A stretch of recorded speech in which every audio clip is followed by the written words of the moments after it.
My name is Blair Stevenson, and this video is being made to highlight work happening at the Oulu University of Applied Sciences in partnership with our friends at the Swiss Federal Institute for Vocational Education and Training around the topic of video pedagogy. And so we've been working together with the European Training Foundation to support work and encourage more use of video pedagogy across Europe.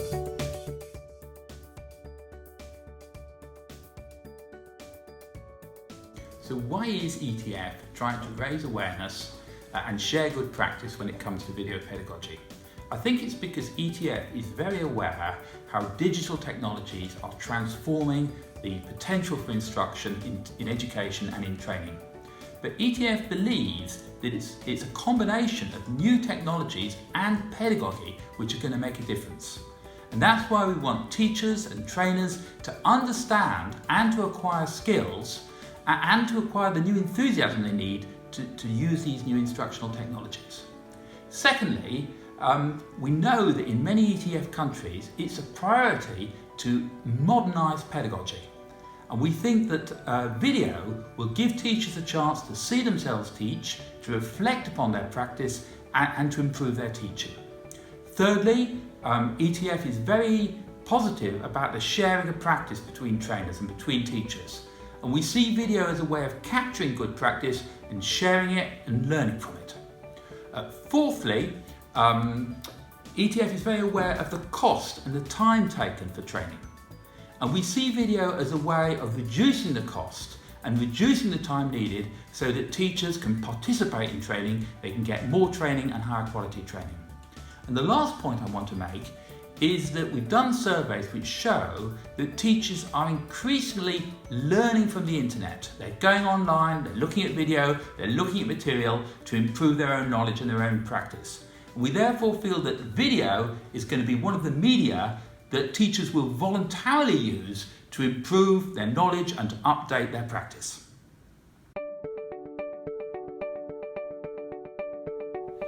Video pedagogy is a concept that we use in our education and training to focus on the consumption and the production of videos in education at any level, regardless of whether it's used by teachers or by students.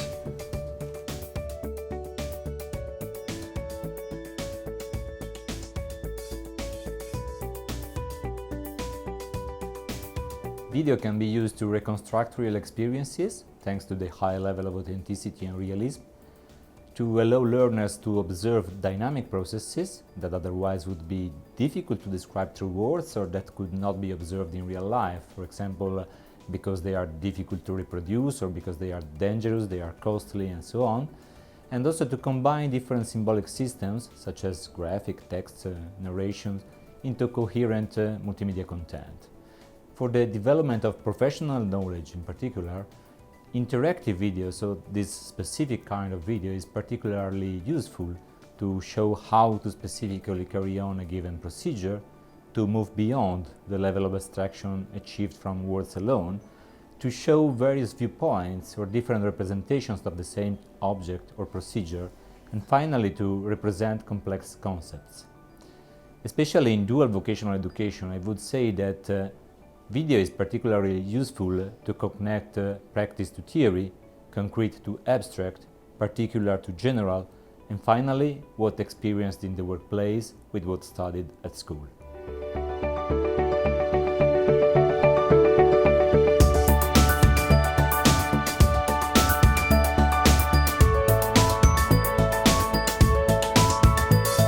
First of all, video is a great tool for documenting any teaching or learning process. And naturally, it's one way of delivering any teaching content to the students. But also, it provides a great tool for reflecting teaching practices and developing them. Producing videos together with teacher colleagues or staff members is a good way to develop your collaboration skills, which then again will help teachers to use the same tool with their own students. And also, it's a good basis for different pedagogical models, such as flipped classroom or flipped learning.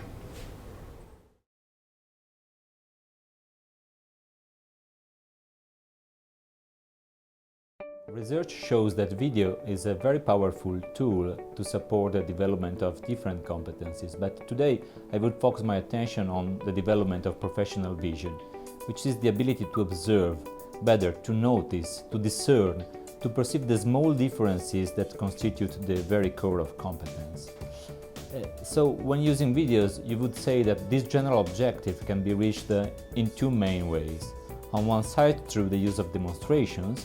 In this case, video is used to show how to perform a task correctly, how to master a task, and on the other side, through the analysis of practices. This can be done in many different ways, in many complementary ways, for example, using video notation, or contrasting cases, or looking and analyzing errors. And in a nutshell, I would say that this second use is based on reflection on action.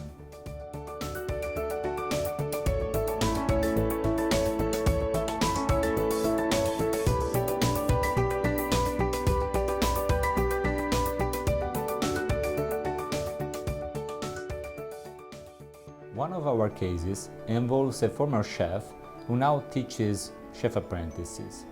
He was used to introduce professional videos into his courses, but complained that the situations presented in these videos were too far removed from the reality of his apprentices. For this reason, he asked them to use a head-mounted action camera in their workplace to provide authentic videos on specific cooking methods. He then edited some sequences to include them in a video that he made interactive through hyperlinks. And this was a very effective way to concretely bring the company into the classroom and to foster reflection on contrasting cases.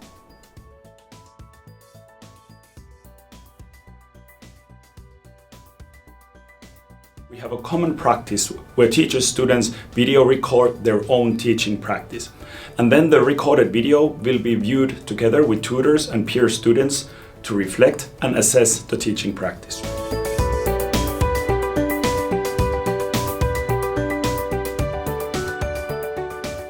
A project on the use of video in a Learning by Design framework has been developed with second-year nursing students. In this scenario, the students, divided into small groups, were asked to create a video where the simulation of the insertion of a urinary catheter on a medical mannequin would take place. Students developed a storyboard to illustrate the different steps of the procedure, which was then acted out by one volunteer student and video recorded. The resulting video was then uploaded onto a video notation platform. In groups, students looked for additional didactic material to add to the video through hyperlinks, with the aim of turning it into a learning resource for first-year students. The results were 3 hyper videos, which were then discussed in class with inputs from the teacher. This discussion led to the choice of the best video that would be used for instructional purposes by first-year students. To find out more, follow these links.